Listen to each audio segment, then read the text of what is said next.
Good afternoon, and welcome to Building Boston and Beyond. My name is Lydia Rivera, and I am your host.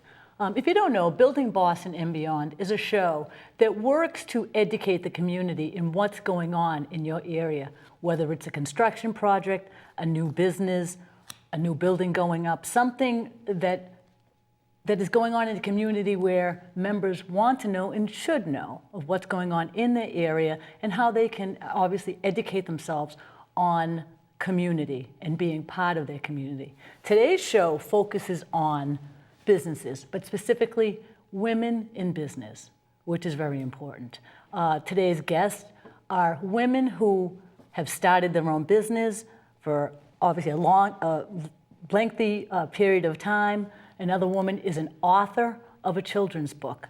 With us today is Vicki Adjami of Communications Via Design, where she is going to talk about what she has done for 20 plus years in creating her business in communications.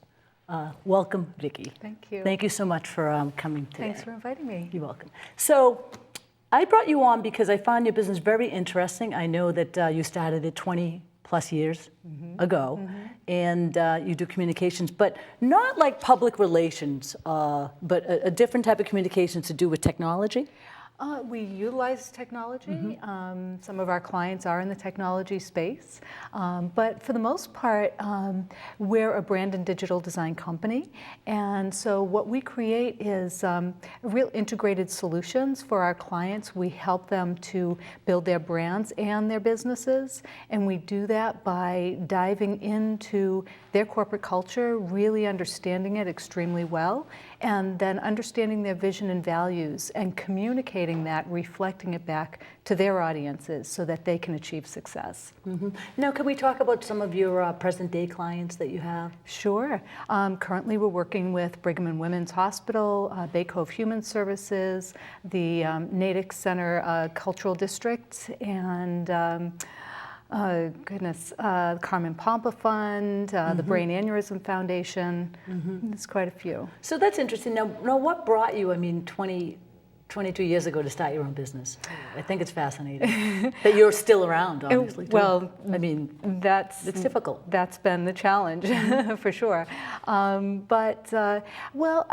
have to say I don't know that it was a very calculated effort to begin with. It happened a bit organically in the beginning, but for the most part, I had gained a lot of experience after leaving college and living in Los Angeles for a while, and gathering up lots of experience to understand that I felt that my place was in the corporate communications and nonprofit world.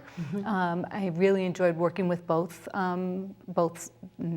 constituents and helping them to achieve their goals. So, I'd say that that's where I knew my business would begin, and that's what we branched off doing, and so it's been an extremely satisfying ride. Right. To educate some of our viewers, and also too to give them some maybe ideas if they're thinking of starting their own business. Is it like a rags to riches? Where did you start your business? Was it just you and a partner? How did this all? Yeah, so it's always been myself, and I started it. I set myself up right here in the Seaport District in Boston, which was an area that I felt really close to. I have always been interested in building and contributing to economic impact, and I felt that in an up-and-coming, and of course this was over 20 years ago, in a neighborhood that was really in need of that type of development, felt like a perfect fit. So setting myself up there and branching out and really just building relationships with clients as opposed to going out and getting jobs. And that was the real, I'd have to say, I think that's really led to the longevity of a lot of our client relationships. So again, I started out with myself, pretty much just doing projects on my own and then bringing on people as needed. And then that grew into, hiring a staff of up to 10 people. So now, present day, you have 10 people?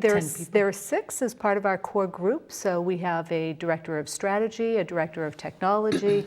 I am the creative director, a couple of designers, an office administrator, and a really wonderful network of all types of other professionals that we bring on in terms of writers, social media strategists, videographers, photographers, as needed on any particular project. That's Keeps exciting. us very streamlined. That's exciting. Now, when I visited your office, you are now in the hottest location for a Mm, business yeah. down at the Seaport District. It became that way, that's Yeah. for sure, and that's in the Innovation and Design building. Yes. And there are really exciting things happening in the building and around. And I'm also involved in a lot of committees and initiatives that are engaged in both the Fort Point and the Innovation District. So it's really nice to be embedded in the community that way. Mm-hmm. Now, I read in your bio that in your businesses and the clients that you have, the food bank? The Greater Boston Food Bank. Now, what does that entail? I mean, that's a good feel, and I like to share that with our viewers. Yeah, they're a terrific organization. I love supporting them wholeheartedly. They came to us quite a few years ago, and it was an interesting concept. They came to us and said, we want to be not just a charity, but a charitable business. Mm-hmm. And that's a whole shift in mindset. And that really allowed us a great challenge to redesign their identity, their brand identity. That meant their own brand identity guidelines, and create all types of collateral, annual reports, mm-hmm. Both print and electronic, as well as sign displays and a number of just corporate collateral and departmental brochures. That really was a cohesive system for them, which they had never had previously. Right. It feels like well, from what I've read, you do have a mixed group of clients, meaning that you do the food bank and you have some nonprofits, but also too the public sector. Now you Right. have you work with MassDOT on Correct. the Fast 14. Right, right. Which real quickly our audience would know the Fast 14 is just accelerating bridge projects where we're demonstrating to the public that we can save money and push projects forward in a lesser time frame. Yeah, it was a very aggressive initiative when they came to us, and there were 14 bridges that needed to be completely redone within 10 weeks. So it's aggressive timeline.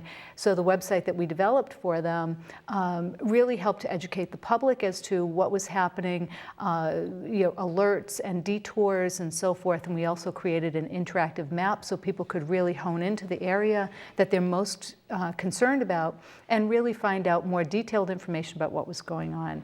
And even after and they did meet the deadline, which was really incredible. And they kept the site up because afterwards people wanted to go back, and it contained technical information and also time-lapse videos so you could see what these projects look like from beginning to end. No, you're right, and it's about branding because that's what you do. And the Fast 14, people know what the Fast 14 is and means. I think people more so in the public sector and in and around Boston, but it definitely worked to accelerate and help get the news out to the public that your tax dollars are being spent wisely. That's and right. There's just no wasted time and just overkill with the workforce. Right. Well, it's interesting. Earlier you said that we have a diverse group of clients, and it spans everything from corporate to nonprofit.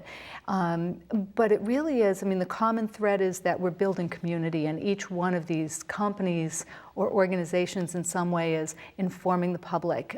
We're creating awareness, we're building community. So let's talk about present day, some of your the clients right now today that you're working on. What's it like, satisfying client? What do you look for when you're looking for work? You need work. No one turns down work, because I too am a consultant as well.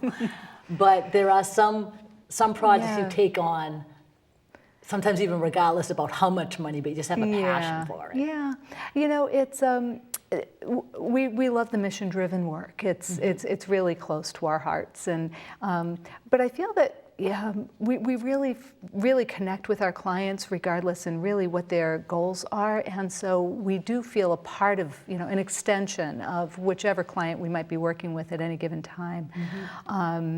There's another organization, ARC, which is Art Resource Collaborative for Kids, that I'm personally working with, and they're a wonderful organization that are providing art programs to underserved children in the Boston school system who don't have exposure to art programs, but it really helps build leadership and civic responsibility and social justice. So it's really wonderful to see, and to see even the children growing from initiatives like this, because this changes lives.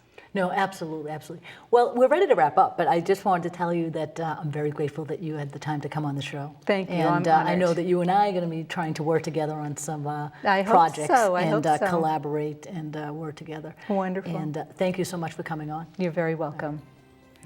Please join us in a few minutes with our next guest, Paula Gerard, a children's book author.